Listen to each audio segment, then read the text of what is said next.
Olá, bem-vindo ao Quarta Parte Justiça e Disciplina, o seu podcast de Direito Militar. Comigo, Giliar Pires. Comigo, Marcos Peçanha. Comigo, Carolina Stein.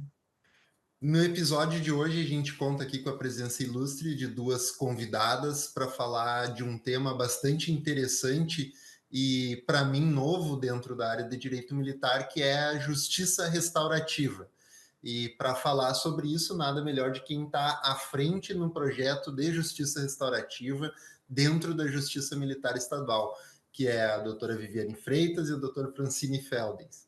E aí eu vou pedir para que elas se apresentem um pouco mais para quem não as conhece, né, quem são e qual o seu contato com a matéria do nosso assunto de hoje. Doutora Viviane? Bom dia.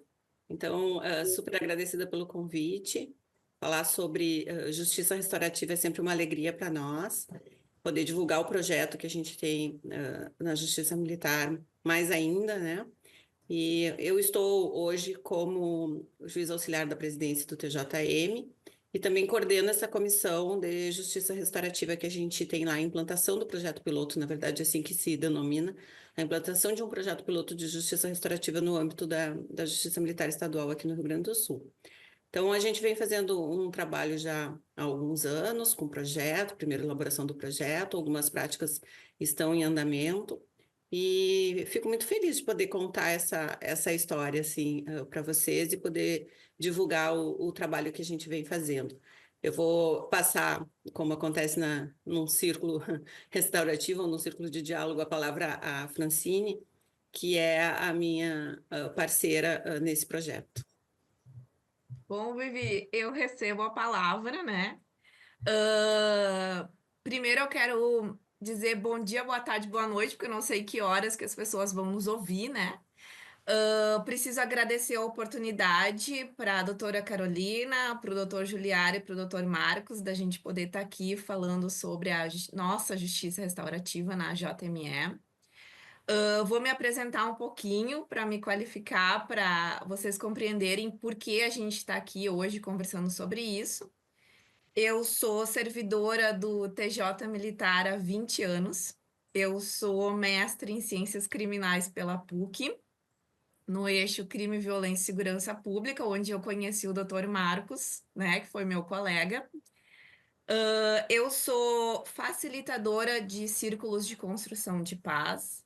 Eu sou mediadora judicial, que essa é a minha mais nova formação. E eu sou integrante do projeto de justiça restaurativa desde o início, né? Vivi, eu já vou falar Vivi, porque uma das nossas diretrizes da justiça restaurativa é utilizar horizontalidade, né? Nós deixamos os nossos títulos, togas e outras coisas fora do círculo. No círculo entra sempre o humano, né? O ser humano. Então vai estar aqui a Francine, a Fran, vai estar aqui a Viviane, a nossa Vivi. Nós iniciamos a nossa jornada de justiça restaurativa na Justiça Militar mais ou menos em setembro de 2020, se eu não estiver enganada, porque eu me perco um pouco ali nos anos da pandemia. E desde lá a gente vem, né, aos pouquinhos avançando bastante com a temática e criando um grupo de servidores e de apoiadores que vem nos ajudando a construir essa JR dentro das forças policiais. Mais precisamente, assim, não só nas forças policiais, também nos bombeiros, né?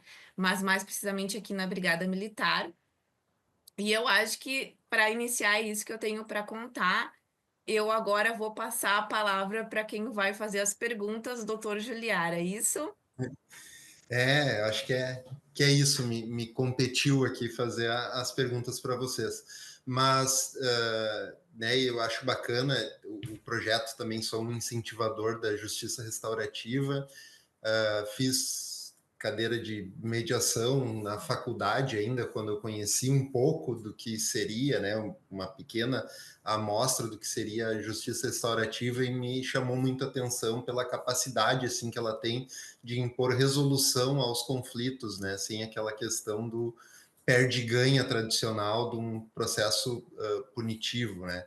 E acho que a minha primeira pergunta para a gente começar seria mesmo assim para quem não está familiarizado com o assunto, né? O que seria justiça restaurativa e como ela se diferencia desse modelo punitivo tradicional? Eu acho até difícil a gente definir, a gente encontrar uma definição para a justiça restaurativa, né? Porque quanto mais a gente vivencia todo esse processo e o projeto, né? Porque não dizer o projeto também, mas a gente percebe a dificuldade que a gente tem de colocar a justiça restaurativa dentro de determinados limites para defini-la. Talvez fosse mais fácil dizer o que não é justiça restaurativa. Mas eu vejo e vivo a justiça restaurativa, e aí vem um conteúdo também pessoal, né? A minha percepção, como uma forma de ressignificar os conflitos e os traumas que a gente vivencia. Porque até é possível que a gente entre na metodologia e não chegue exatamente a uma solução. Talvez o mais importante é que a gente saia de, por exemplo, um círculo, que é uma metodologia, a metodologia que a gente utiliza no projeto, a gente saia de um círculo com uma outra forma de ver, ou de perceber, ou de sentir o trauma pelo qual se passou. Então, é difícil a gente dizer, a justiça restaurativa é isso, mas ela se compõe de uma metodologia, né, que permite que num processo dialógico que é totalmente estruturado e organizado, e é por isso que a minha compreensão é de que ela dá certo e dá resultado, porque essa metodologia efetivamente funciona. Então, ela se compõe de uma metodologia em que ela permite um diálogo que tem uma determinada estrutura, que a gente segue, né, que a gente observa, para que a gente possa chegar no ponto que a gente pretende. Então, ali, quando a gente tem, e essa é a diferença, talvez a gente poderia pontuar algumas diferenças em relação ao sistema punitivo, mas uma das grandes diferenças é que quando a gente vai tratar uma situação dentro da metodologia restaurativa, a gente chama todos os envolvidos naquela situação, como também a rede de apoio, as pessoas que estão próximas, que as pessoas até podem indicar, para que todas elas, porque a gente considera que uma situação que rompe uma determinada relação, ela atinge uma rede de pessoas, né? Então, as pessoas vêm para o círculo para conversar a respeito daquela situação, para falarem sobre aquela situação, para apontarem as suas necessidades. E para a gente conseguir, a partir do momento em que a pessoa expõe as suas necessidades, né, o que ela sentiu, o que ela vivenciou com aquele conflito, ou com aquele trauma, para que ela consiga mostrar a quem praticou o fato, a quem deu causa, a importância da sua autorresponsabilização. Porque até no sistema punitivo, às vezes, a pessoa cumpre pena e não consegue ainda compreender a extensão do que praticou. Então, a gente precisa ali que a pessoa se autorresponsabilize, que ela compreenda o efeito daquela ação para o outro, né? E essa contribuição que a rede de apoio traz é extremamente importante, porque muitas vezes outras responsabilidades são assumidas ali, para que a gente consiga minimizar esse trauma e, como eu falei, ressignificar o que aquela pessoa vivenciou. Porque quando acontece uma situação de conflito, de trauma, que envolve, por exemplo, uma prática delituosa, embora o nosso projeto não chegue a esse ponto, a gente vai explicar, a pessoa ela precisa viver apesar de, né? Eu sempre digo isso. A pessoa vai ter que sobreviver, ela vai viver apesar do que ela viveu, do que ela passou, ela vai ter que sobreviver. Então, a justiça restaurativa e a metodologia vêm para ajudar que se faça isso, que isso se torne possível. Então, eu acredito que esse seja o principal objetivo, né? Então, ali a gente não vai ter a imposição punitiva, o que a gente vai ter é uma autorresponsabilização e assunção de compromissos, de responsabilidades que devem ser cumpridos, que a pessoa assume ali a partir da percepção, da compreensão do resultado daquele ato que praticou, né? Isso seria uma primeira parte. Então, sempre vou dividir a minha fala com a Fran. Fran. Bom, para complementar, estou eu fazendo algumas anotações para não esquecer, porque nos perguntar o que é a JR é perguntar uma coisa muito grande, muito viva e vivenciada por nós, né? Bom, para contribuir, a justiça restaurativa, ela é uma área, né, acadêmica do conhecimento humano da criminologia. E também, assim, além dela fazer parte dos nossos estudos, eu vou dizer nossos, porque, né, como eu também sou dessa área acadêmica, a gente estuda JR, inclusive lá no meu mestrado, né, na PUC, nós temos profissionais que estudam, a gente vivencia, eles estudam. E ela também faz parte de alguns estudos e algumas áreas da sociologia. Mas, por óbvio que elas não são vistas ela não é vista da mesma forma nas duas áreas, né? A gente trabalha ela muito concentrada na área da criminologia, que é essa questão dela ser uma das alternativas da punição, né? É uma coisa muito importante. Eu já começo explicando assim, ó, uma das nossas maiores premissas, sobre a utilização da justiça restaurativa.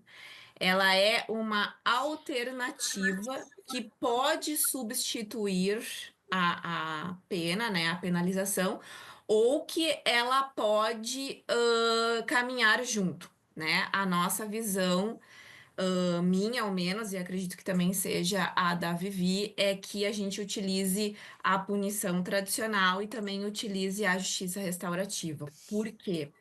Porque a justiça restaurativa, a gente chama ela, e esse é um conceito que muita gente vai ouvir, é uma recomposição, uma restauração do tecido social rompido. A justiça restaurativa, ela tem, ao final de todas as técnicas que a gente usa, né, dos círculos ou de outras técnicas restaurativas que existem, como também a mediação, criminal, e também tem algumas outras técnicas, mas nós e que somos discípulas da Escola da Júris, que utilizamos a justiça restaurativa no Brasil, nós utilizamos muito os círculos, tá? Mas existem outras técnicas também, utilizadas no mundo inteiro. Por exemplo, a gente fez um curso que eu também não vou acertar muito o ano, que eu não sei se é 2023, eu acho, né, Vivi, que era sobre mediação penitenciária, porque na Isso, Espanha 2023. é, porque na Espanha a mediação criminal é utilizada muito nas penitenciárias, e a gente fez um curso com uma das, acho que ela era da área da psicologia, Psicologia, isso. isso.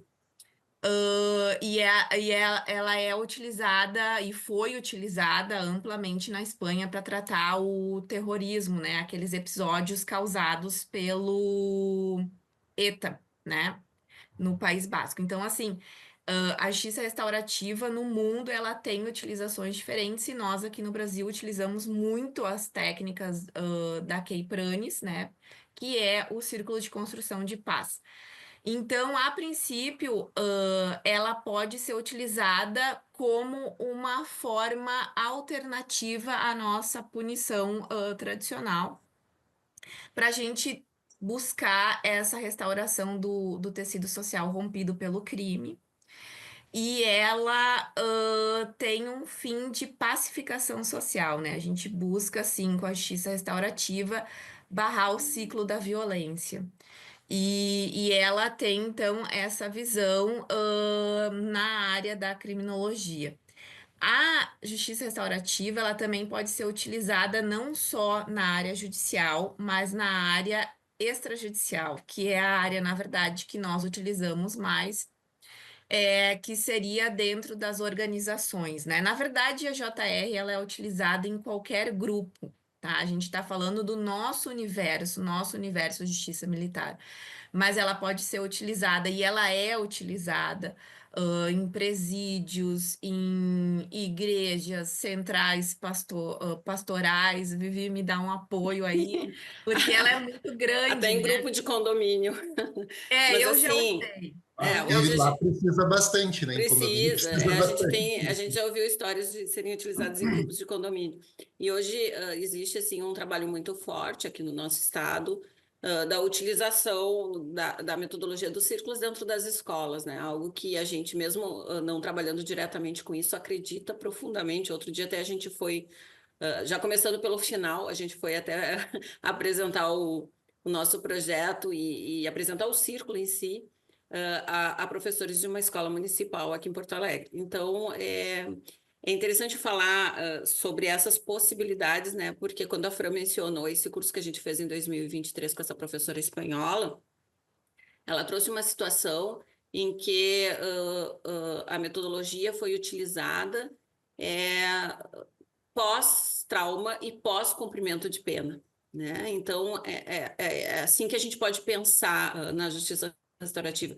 Sim, ela pode ocorrer dentro de determinadas situações, em que houve um crime, enfim, para resolver aquela situação, pode, é possível, né? Daí a gente vai ter que analisar se a gente entende que isso é cabível para substituir a justiça tradicional ou se a gente vai colocar isso ao lado de uma punição, enfim. Mas é importante a gente ressaltar esse outro aspecto, porque a nossa vivência, e eu conto essa história, quando a gente começou o projeto, a gente não tinha essa delimitação para apresentar. A gente não sabia exatamente qual era o caminho que a gente ia seguir quando a gente pensava numa proposta de justiça restaurativa dentro da justiça militar, né? Considerando princípios basilares, como hierarquia e disciplina e toda a estrutura que a gente conhece. Então, a gente não sabia exatamente quais seriam esses limites. E foi vivenciando o projeto que a gente conseguiu compreender como e onde a justiça restaurativa viria a se inserir dentro da nossa justiça militar. E isso é talvez o aspecto mais positivo do projeto, né? A gente dividiu no início, no primeiro momento, a ideia de trabalhar com a sensibilização, porque eu acho que não tem como a gente propor um projeto de justiça restaurativa sem apresentar a justiça restaurativa às pessoas envolvidas. Então, a gente fez um projeto bem legal, assim, de sensibilização. A gente esteve na academia da Brigada, a gente levou policiais militares e bombeiros militares até o tribunal para apresentar o projeto, a gente conversou com alguns comandantes, enfim. Então, a gente, na medida do possível, a gente fez essa divulgação. Num segundo momento, a gente começou a realizar círculos de diálogo dentro de unidades da Brigada Militar e dos bombeiros, mas ainda não isso também eu acho que é interessante destacar, não existe ainda uma ação institucionalizada. Na verdade, o que a gente faz é contatos com as unidades e quando se entende interessante, a gente vai até a unidade e apresenta o círculo. Mas como a gente conseguiu em 2022 fazer foi em 2022, né, Fran? Agora fui eu que pensei. Em 2022 fazer uma capacitação bem interessante como facilitadores, né? Porque a gente tem cursos de formação em facilitador. O facilitador é quem vai conduzir, então, o trabalho dentro do círculo, quem vai aplicar a metodologia e vai se certificar de que a metodologia está seguindo todos os passos que são necessários, né? A gente conseguiu fazer uma capacitação como facilitadores, que eu reputo que tenha sido bem ampla, porque a gente envolveu 2 turmas de 25 alunos dentro da Academia de Polícia Militar, né, numa parceria com o TJ, e também nesta parceria, e eu vou deixar essa história para a Francine, porque ela esteve diretamente envolvida nesse processo super importante, que foi distribuir vagas em comarcas do interior também para a participação de bombeiros e policiais militares.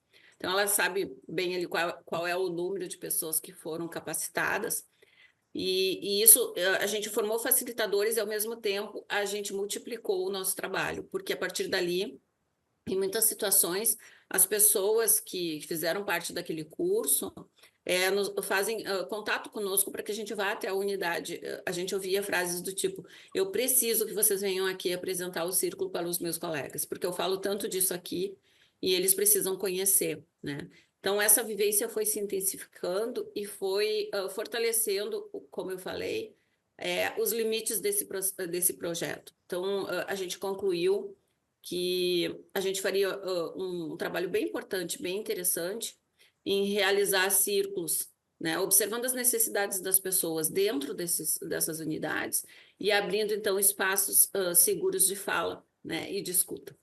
E o resultado que a gente tem é muito interessante, porque me parece assim que isso não é exclusivo dos militares, por óbvio, né? Mas nós, enquanto humanos, a gente precisa de espaços seguros de fala e de escuta. Então, é a melhor forma de a gente se humanizar e de se conectar até com o outro ali que trabalha do teu lado todo dia, e que daqui a pouco não sabe, né, quais são as razões de tu agir de uma determinada forma, né, não tem noção do que tu está passando. Então, o círculo permite isso, permite conexão pelas histórias que são contadas. Eu acho que essa é a parte mais bonita do círculo, né? No círculo, a gente conta histórias, a gente abre possibilidades de contação de história. E quando as pessoas contam as suas histórias, elas se conectam pelo que tem de mais humano, assim, que é essa vontade que a gente tem de se relacionar.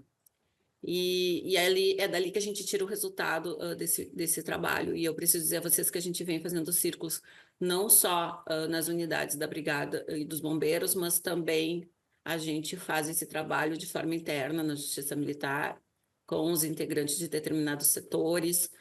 Dentro das auditorias a gente já fez alguns, com comissões, né? Então eu tenho feito um trabalho bem forte de círculo de diálogos com a Comissão do Assédio, que tem sido muito interessante, muito legal. Outro dia a gente teve uma situação que também eu vou deixar para contar, que ela foi, eu acho que foi no meu período de férias, mas a gente tem sempre a participação também do desembargador Fábio, e ela e o desembargador Fábio facilitaram um círculo com o grupo da ATI do tribunal, né? E o mais interessante, que eu acho que é o mais interessante, por solicitação do grupo. Isso mostra o quanto as pessoas conseguem perceber a importância desse diálogo e o quanto elas sentem necessidade desse espaço. Eu Muito acho bacana. que eu acho que cada vez mais eu estava te ouvindo aqui e eu sou fã desses meios de construção, assim, de resolução de litígios extra-contencioso, assim, e eu acredito muito nisso. E uma das coisas que vocês trouxeram, assim, e que eu acho que é o mais importante para a gente entender isso, que eu acho que existe uma resistência cultural com relação a isso, porque justamente é a questão da fala, é a questão da escuta, que é o que a gente menos faz nos dias de hoje, né? E dessa aproximação. Mas uma das coisas que eu acho mais genial é que a gente passa a ter um resgate do que é verdadeiramente a empatia, do que é conseguir ouvir aquela pessoa, o que ela sente e conseguir se colocar no lugar dela, mas como uma pessoa individual, com as minhas crenças, né, com os meus mandatos, mas conseguir entender o que ela está explicando e conseguir entender essa sensação dela. Eu sou muito fã, assim, eu tô aqui encantada ouvindo, né? E eu acredito muito nisso. Eu acho que a gente precisa cada vez mais restabelecer essas conexões para a gente poder voltar a viver de uma maneira mais humana, né? Eu acho que vocês usaram bastante esse termo, assim, e nós somos seres humanos, né? E nós precisamos viver de uma maneira humana. Então, eu tô encantada aqui, eu tô vindo aqui interferir aqui no circo, mas só para dizer que eu tô encantada aqui, eu tô feliz da vida hoje de manhã. Peçanha, tu tem alguma Eu acho que vou colocação? deixar a Francine complementar algumas questões que a Viviane estava falando ali. Que ela falou, não, vou deixar essa parte para a Francine. Eu só vou colocar um questionamento a mais, e aí tu pode, Francine, depois explorar, como tu bem achar no início, no final. Mas assim, ó, bom, nós nos conhecemos, né, Francine, no mestrado, como tu disse, e naquela época eu era policial militar. A Viviane, eu acho que não sabia disso, e eu e o Não. Giliar fomos policiais militares. O Giliar por 7, 8 anos e eu por uns 11 anos. Então, assim, hoje a gente advoga nessa área de forma, vamos dizer assim, massiva para militares, né? Policiais militares e bombeiros. E a gente viveu muito na prática isso, assim, né, Francine? Né, o militar, assim, esse é um círculo de conflito, ele não é um círculo de paz, né? O militar, ele está a todo momento aonde tem problema, aonde tem desgraça, aonde tem morte, aonde tem violência. Então, o policial militar, né, é diferente, o policial civil, o policial federal, é uma realidade diferente. Mas o policial militar, Francine, ele vive só no conflito. Então, é como o Gilberto falou, é um rompimento, ou a Carol acho que falou, é um rompimento de cultura, né? São paradigmas da nossa sociedade que entende, não, como é que eu resolvo um conflito? Eu vou lá e puno, castigo, cadeia, e acho que assim eu vou resolver um problema. E não resolve para ninguém, nem para quem cometeu uma falha, nem para quem sofreu, nem para quem teve de algum modo envolvido. E eu queria, talvez, assim, Francisco, tu conseguisse explorar isso, assim, na prática, o que tu pudesse nos trazer, assim, obviamente, dentro do que for possível falar do projeto, assim, ó, um exemplo prático. Olha, eu tenho um militar que tem um problema assim, né? Ah, sei lá, brigou com alguém, discutiu, tem um problema lá envolvido. Esse problema, segundo a nossa perspectiva e o que a gente está tentando implantar na realidade aqui dentro do Rio Grande do Sul, a gente poderia fazer isso, poderia fazer tal coisa, tal coisa. Não sei se eu consegui mais ou menos colocar assim, Franci, e a Viviane. Marcos, depois que a Fran falar, daí ela vai me passar a palavra. Eu lembrei, enquanto tu falava, eu lembrei de duas situações que eu posso exemplificar, mas deixa a Fran fazer a parte dela, depois eu volto. Se ela não contar a mesma história que eu tô pensando em contar. Aham. Vai lá, Fran. Bom, como toda facilitadora de justiça restaurativa, eu gosto de dizer que a gente exerce a escuta qualificada. Então, eu fiquei aqui bem quietinha até vocês me passarem a palavra. Bom, tem algumas questões ainda que eu quero fazer do fechamento lá da primeira pergunta, o que é e o que não é a justiça restaurativa, que eu passei a palavra para Vivi. Bom, como a gente conversou um pouco antes, a doutora Carolina falou sobre que a gente leva a justiça restaurativa para a vida, né? Eu, como facilitadora, óbvio, exerço até esse papel na minha vida. Então, eu fiz um círculo aqui no nosso condomínio, numa situação de conflito que nós tivemos, porque a gente tem uma construção de um prédio do lado e uma das máquinas da construtora bateu no nosso muro e causou um certo temor aqui entre os nossos condôminos sobre a possibilidade de rachar o prédio e tal. Então, como eu vi que ali poderia ser e estava se tornando uma situação de trauma, eu chamei o pessoal da construtora, inclusive um dos diretores, e coloquei meu pessoal aqui do condomínio. Na época eu era síndica, e aí coloquei todo mundo para conversar, para a gente conseguir estabelecer um diálogo e deu bastante certo.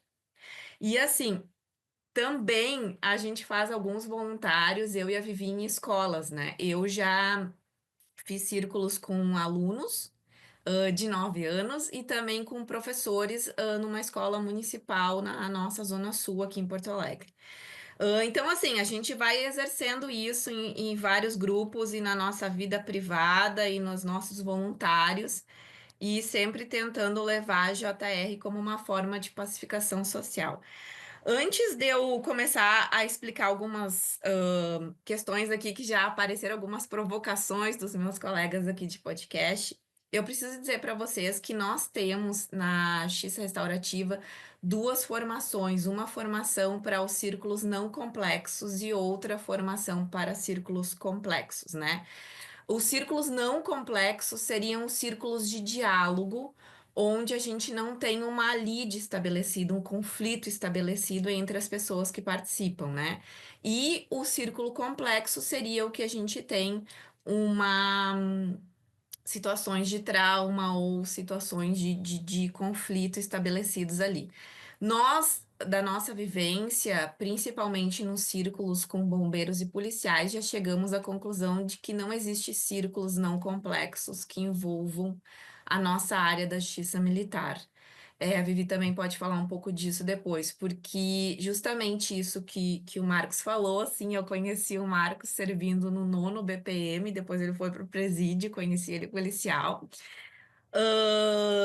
Na De verdade, o trabalhar, não policial... foi preso, né, Francine? Deixar claro. Hã? Foi pro presídio Ah, eu trabalhar, vou né? falar isso. Não, não, ele trabalhava ainda quando a Brigada Militar atuava no presídio, porque agora acho que é a Polícia Penal, né? Houve uma reforma e não vamos falar muito que a gente vai começar a entregar o tempo que se conhece, né? Mas assim, na Eu, o verdade, mais tumultuado do Presídio Central, foi quando o Marcos é, Peçanha estava lá. claro, não, Não. ele também não ficou muito tempo, porque eu acho que logo depois tu saiu para advocacia, né? Mas assim, de forma geral, o policial, ele vive num contexto de violência, né?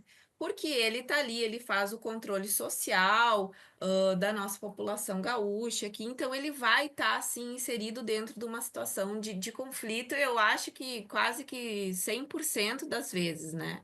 O Marcos, com a experiência dele agora que eu já contei, pode me dizer quais são as situações de não conflito que ele passou como policial e o Giliar também, que tem tempo de caserna, como a gente fala.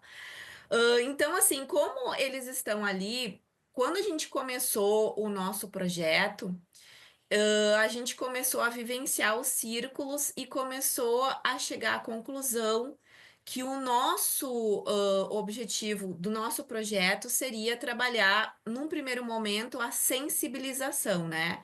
Vamos fazer todos os nossos policiais, porque a nossa JR, ela tem também um pouco das polianas, né, Vivi? A gente tem que falar, a gente é um pouco poliana porque a gente acredita em algumas questões de pacificação social e de tratamento da violência policial, que na verdade talvez seja transgeracional algum resultado. Então a gente brinca que todo mundo que é da JR tem um certo DNA de poliana, né? Então o que acontece? Os nossos policiais, por estarem dentro desse ciclo de violência, né, eles acabam se tornando um instrumento da violência. Eu sei que a doutora Ana Carolina também tem uma formação parecida com a minha em ciências criminais e até além, porque se tornou doutora há pouco tempo. Então, o que acontece? Quando a gente está num ciclo de violência, a gente acaba se tornando um reprodutor daquela violência, né?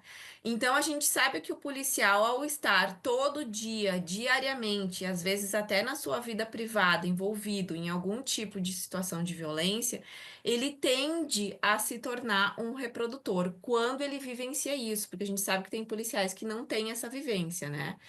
E aí, o que que a JR faz? A JR, ela é uma forma, como eu falei antes, de barrar esse ciclo. Ela é uma técnica para fazer que a gente, né? Nosso sonho é que todos os policiais tenham uma formação em justiça restaurativa para aprender a exercer a escutativa. Né? A gente pensa muito nessa questão da escutativa quando fala em policiais. Então, a gente começou com a nossa sensibilização e 2022 nós tivemos uma grande ação desenvolvida junto com o Conselho, não é o Conselho Nacional de Justiça, é com o Tribunal de Justiça, né? Mas é que nós temos, eu vou falar isso antes que eu esqueça, nós temos uma resolução do Conselho Nacional de Justiça, a Resolução 225, que recentemente foi ampliada para a Justiça Militar, para aplicação na Justiça Militar, que ela cuida da aplicação da JR, tá? Da Justiça Restaurativa. Então, a gente tem um amparo lá em cima no Conselho para utilizar a nossa JR na Justiça Militar. Só que essa resolução foi estendida ano passado, em 2024, para nós da Justiça Militar. Ela já existia desde 2016, institucionalizada para os tribunais de justiça utilizarem. Então, o que acontece? O Tribunal de Justiça há muito tempo, desde 2012, já vem trabalhando a políticas de justiça restaurativa, políticas públicas da utilização da justiça restaurativa. E existe também esse movimento que chama Justiça Restaurativa em Círculos. A Vivi depois me ajuda com o nome. Círculos em movimento. Isso, Círculos em Movimento, que é um movimento que o Tribunal de Justiça começou nas escolas. Então, sim, e principalmente também envolvendo ali o Juizado da Infância e Juventude. Sim, ela é muito utilizada em escolas, né? Até porque o ECA tem uma possibilidade de utilização legal para a justiça restaurativa, o que nós não temos na nossa legislação penal militar, né? Então, nós temos esse amparo do Conselho e nós temos esse apoio do Tribunal de Justiça, que é mais ou menos a equipe toda de lá, principalmente o desembargador Leoberto. Eles são os nossos padrinhos, né? A nossa instituição que nos apoiou e que nos ajudou a iniciar a justiça restaurativa na justiça militar. Então, o que que aconteceu? Como eles já estão numa fase muito mais madura que nós da aplicação da justiça restaurativa, em 2022 nós recebemos a possibilidade de nos tornarmos a 28ª comarca que utilizaria, né, a justiça restaurativa dentro lá da sua estrutura. Claro que nós não somos uma comarca, nós somos um Tribunal de Justiça Militar autônomo, mas como o TJ é a nossa instituição madrinha, né? Eles nos deram essa possibilidade. Então, nós ganhamos vagas em todas as comarcas do Rio Grande do Sul que utilizam a justiça restaurativa, né, para colocar policiais e bombeiros para fazer o primeiro curso de formação, né, que seriam os círculos não complexos e depois fazer os círculos complexos. E continuar a formação toda até chegar a instrutor de justiça restaurativa. Então, nós recebemos vagas. Na época, a ideia eram 4 vagas por comarca, sendo colocados 2 policiais e 2 bombeiros. E aqui em Porto Alegre, nós tivemos a possibilidade de abrir 2 turmas para fazer a nossa capacitação de policiais e bombeiros aqui em Porto Alegre.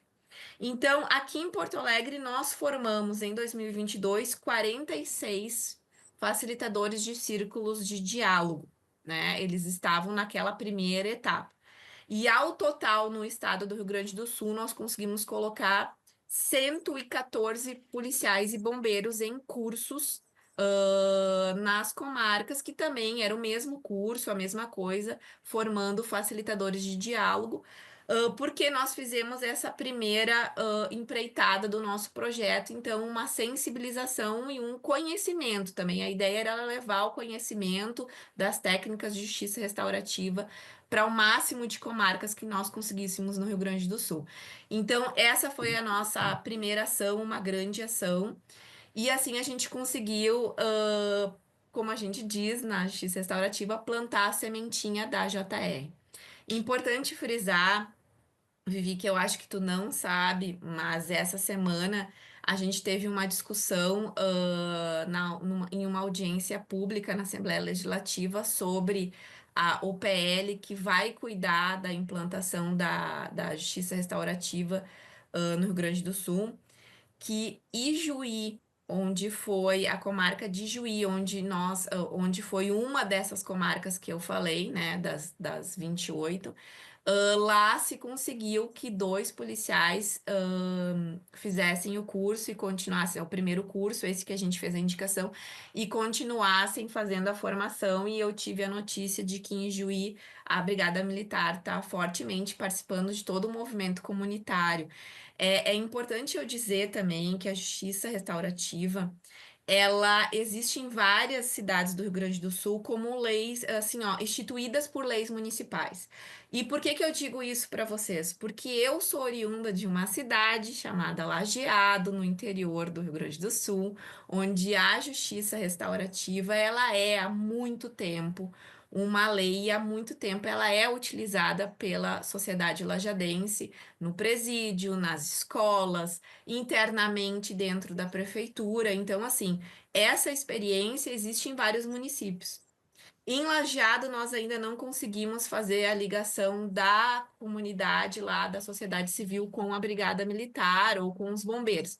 Mas em Ijuí isso já acontece. Então, isso já é, Vivi, uma das nossas conquistas desse curso que aconteceu em 2022. Então, isso que eu tinha para referir também. Sim, a gente utiliza hoje no nosso âmbito interno da instituição Tribunal de Justiça Militar e Justiça Militar, os nossos círculos, principalmente de diálogo, né? Quando a gente tem, assim, uma série de situações, capacitações, orientações, campanhas que o Conselho Nacional de Justiça, dentro das políticas públicas que eles propõem, eles nos colocam assuntos, né? Hoje nós trabalhamos vários assuntos como o assédio, discriminação racial, de gênero, várias coisas que hoje nós utilizamos os círculos para ouvir os servidores, principalmente para ouvir sugestões e discutir esses temas. Então, o assédio é um desses temas que nós discutimos e nós já fizemos círculos não complexos de diálogo para escutar sugestões e escutar o que os nossos servidores e servidoras pensam sobre, por exemplo, assédio. Teve um dos nossos círculos que o tema foi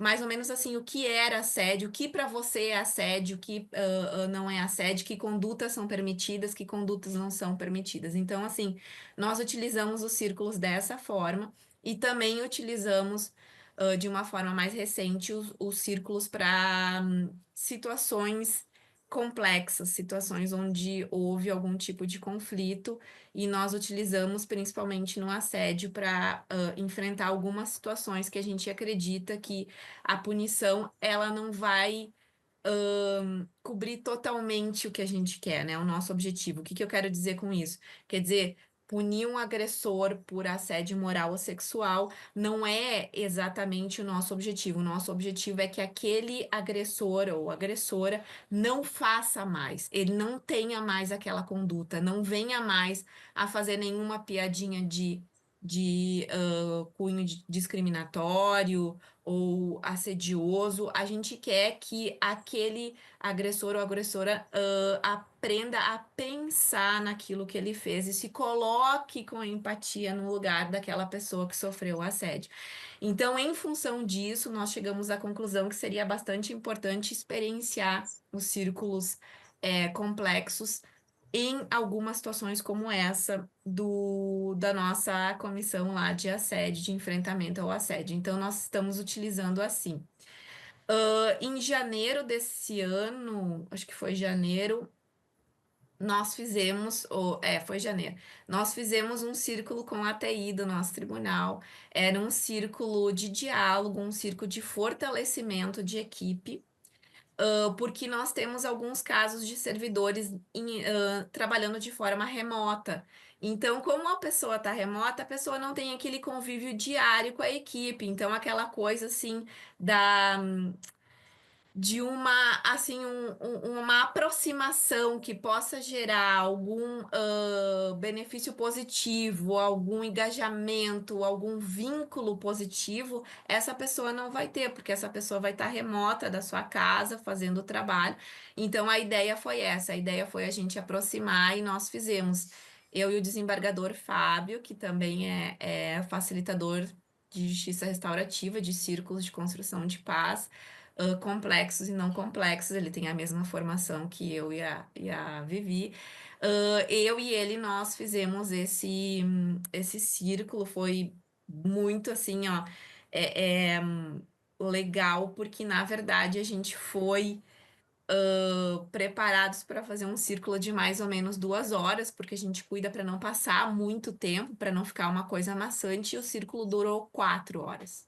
Eles tinham tanto, tanto, tanto para falar e para colocar entre eles e com nós que o círculo. E assim, os círculos, como a gente gosta de dizer, eles têm vida própria, né? A gente chega lá e pensa que esse vai ser assim, esse vai ser assado, e não é. O círculo ele se cria, os vínculos se criam, as emoções vêm e as pessoas acabam expondo as coisas que na hora, né, vem assim, e a proposta do círculo é exatamente essa, que as pessoas coloquem para fora aquilo que incomoda ou que coloquem para o grupo aquilo que gostaria que fosse feito ou não quando a gente trabalha círculos que envolvam sugestões ou conflitos, enfim. Eu acho que eram essas questões que eu queria colocar agora sobre exemplos práticos. Eu acabei, é porque assim, ó, o círculo, ele tem sigilo, ele tem confidencialidade, então ele tem uma série de diretrizes que fazem com que a gente não possa falar. Eu posso falar amplamente do que aconteceu no círculo, mas nunca, jamais a gente pode falar de questões muito individuais. Então, eu não, apesar de eu dar exemplos, eu não darei exemplos de círculos ou de situações que nos levaram, assim, pontualmente a construir aquele plano de trabalho para cada um dos círculos. Então, assim, exemplos práticos que eu possa dar para utilizar os círculos complexos e não complexos. Eu falei um pouco no âmbito interno que a gente utiliza, né? E as questões dos policiais, o que que a gente já fez e o que que não fez. Nós já fizemos vários círculos de fortalecimento de equipe, né? nós utilizamos os círculos entre bombeiros e entre policiais militares. O que é importante eu frisar? Não é a mesma temática, não é o mesmo ambiente de trabalho. Os bombeiros, eles trabalham numa situação mais aquartelados, como a gente fala, né? Porque eles têm uma atividade dentro do quartel. Então, nós já fizemos vários círculos com bombeiros de fortalecimento de equipe. E os nossos bombeiros, eles estão sempre em situações, assim, ó, enfrentando situações que depois elas causam trauma. Então, a gente já trabalhou muito o trauma em círculos que envolvam bombeiros, são círculos bastante pesados. Então, é por isso que a gente nunca fala assim, ó, não, nós faremos círculos que não são complexos, não. Existem situações de trauma que não envolvem conflito e que envolvem os nossos bombeiros que são extremamente pesados e traumáticos e difíceis de fazer. Então, nós já utilizamos assim. E também dentro da Brigada Militar, nós já fizemos vários círculos de fortalecimento de equipe, nós já trabalhamos, assim, cada círculo ele tem uma temática, a gente usa uma temática para trabalhar e para fazer as pessoas conversarem conosco, né?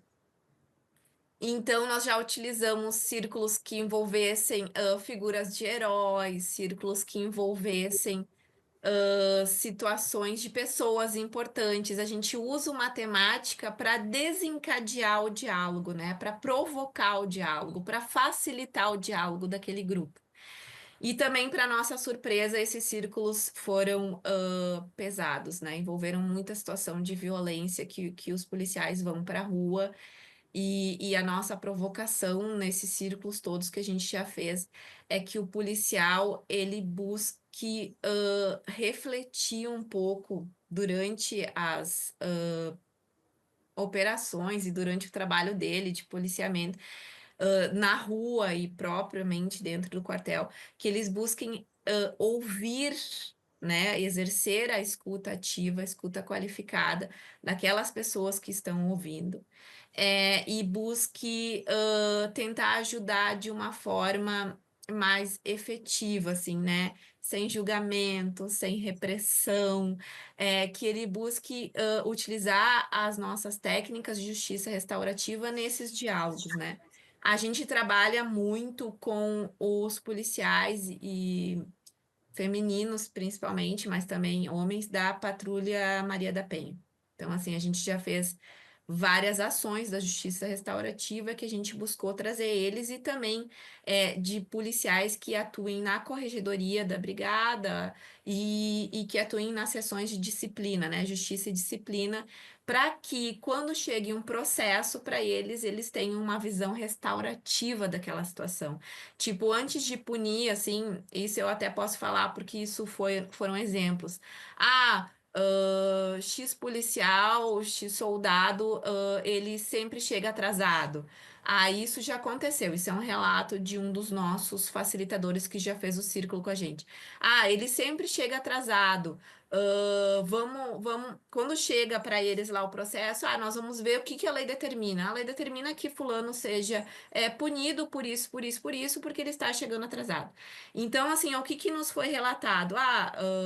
Fran, depois que a gente fez a capacitação com vocês de JR, antes da gente punir, a gente resolveu ouvir fulano, né? Por que que ele tá chegando atrasado? Tá chegando atrasado porque o ônibus dele, que ele tem que pegar da linha X, isso foi um caso no interior, né? Da linha X, ele nunca chega naquele horário, ele sempre chega um pouquinho depois. Então, o que que aconteceu? Nesse processo foi feita uma combinação que a pessoa que estava antes dele, o soldado, o policial ali, permanência, se eu não me engano, vocês me corrijam, quem já foi policial, porque eu erro, né, essas funções dentro da Brigada Militar, que ele ficasse um pouquinho mais para o colega não se atrasar, para eles poderem passar ali o trabalho sem ter esse atraso, sem ficar descoberta aquela portaria, aquela guarita do quartel. Então, assim, ó, isso são exemplos práticos de situações que estão acontecendo e que nos relataram, pessoas, né, policiais e bombeiros que participaram desses círculos com a gente, dessa formação lá em 2022, de que agora eles têm tentado ouvir antes, para serem restaurativos.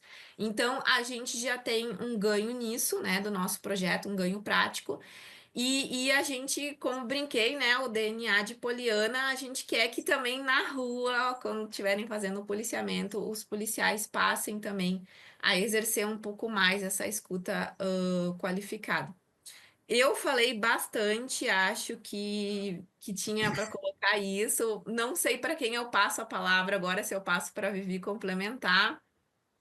Pode ser, pode ser. Acho que a Viviane ela tinha falado que tinha exemplos práticos que ela lembrou ali enquanto o Eu Marcos lembrei de perguntava. uma história, pelo menos, e tudo isso que a Fran trouxe, assim, a gente vai vivendo, né? E é tudo tão importante, mas é bom frisar a questão de que entre os combinados que se faz num círculo, um dos mais importantes é o sigilo. Então, a gente não tem como contar o que a gente ouve em círculo, né? É difícil a gente formular um exemplo. É sempre muito potente, a gente percebe sempre uma certa resistência no início, quando a pessoa não conhece a metodologia, nunca participou, chega assim, meio desconfiada, sem saber. A gente ouve muito no final, perguntar, como é que você chegou no início, como é que você chegou? Aí eu cheguei desconfiada, né? Porque não sabe o que vai acontecer. Mas a metodologia tem esse poder de conseguir fazer com que as pessoas contem e compartilhem as suas histórias. Mas o exemplo que eu lembrei, que eu acho que a gente pode referir, eu e a Fran, a gente participou da 11ª jornada de soluções autocompositivas, agora no ano passado, e nos foi entregue uma oficina, né? Então, a gente teria que conduzir uma oficina montada por nós duas, e a gente pensou na temática. Nossa oficina que foi oferecida era círculos de diálogo para a segurança pública, e aí a gente sabia que o público não teria nada a ver com a nossa realidade, e a gente pensou, como é que a gente vai apresentar a importância ou o cabimento de um círculo de diálogo, né? Especialmente nessa situação de romper o ciclo de violência, porque a violência que ela não é vista, que ela não é ouvida, que ela não é partilhada, ela acaba sendo reproduzida, né? Então, a gente pensou no seguinte, a gente discutiu bastante a respeito como faríamos a oficina, e a gente resolveu apresentar para o pessoal. A gente usou a metodologia do círculo dentro do que era possível ali para ir apresentando a metodologia, e a gente usou um vídeo, porque a nossa pergunta a eles é se eles tivessem que pedir a contação de uma história num determinado círculo, que pergunta eles fariam para aquelas pessoas que estariam no vídeo. E aí o vídeo que a gente apresentou foi um vídeo que eu acho que circula nas redes, enfim, que mostra uma situação em que os policiais militares se envolveram em uma troca de tiros, né? E um policial foi baleado, e eles precisavam rapidamente tirar o colega daquela situação e fazer a condução para atendimento médico. E é um vídeo que mostra uma situação de muito trauma, muito nervosismo, enfim. E a gente expôs aquele vídeo. E aí, o nosso público ali, que era composto por alguns magistrados e alguns servidores de outras áreas, né, da Justiça do Trabalho, da Justiça Comum, enfim, eles ficaram muito chocados com o vídeo. E no final, o relato das pessoas envolvidas nessa oficina me marcou muito, porque elas disseram que quando elas foram para a oficina, elas foram imaginando assim: nós vamos fazer, ou elas vão propor, né, círculos, porque os policiais são agressivos nas ocorrências e agridem as pessoas, então, para a gente não reproduzir esse tipo de violência. Quando elas viram o vídeo, elas entenderam que talvez o mais importante nessa situação, ou nesse primeiro momento, era pensar que eles se envolvem, sim, em questões de trauma, de violência, em que eles são expostos a traumas, e que, se a gente conseguir romper no momento anterior a esta violência, a segunda violência não vai ocorrer. Por quê? Porque a gente consegue trabalhar com isso, o que foi vivenciado, né? E aí a gente não vai ver, talvez, em algumas situações, eu não estou dizendo que é 100%, mas na situação de contribuir para a prevenção da violência, ele não vai, num segundo momento, transmitir aquela violência anteriormente, reproduzir aquela violência anteriormente vivida. E aí eles disseram que realmente eles entenderam pelo vídeo a necessidade de que eles também possuam espaços seguros, né? A gente sabe que as instituições disponibilizam ali tratamentos psicológicos, enfim, abordagens psicológicas. A metodologia não é uma abordagem psicológica, mas ali a gente consegue também trabalhar essas questões e assegurar às pessoas espaços para que elas relatem o que sentiram, enfim, como eu falei, venham a ressignificar. Então, assim, acho que a gente teria algumas coisas mais para contar, né? Talvez a gente precisasse de 2 programas para falar. E vocês devem ter percebido também como a gente manifesta essa nossa empolgação com esse trabalho, porque realmente ele é um trabalho que muda a vida da gente, né? Que dá sentido para muita coisa. E eu sempre falo que depois que eu conheci a justiça restaurativa, eu cheguei à conclusão de que era para sempre, porque é muito difícil a gente se desvencilhar dela.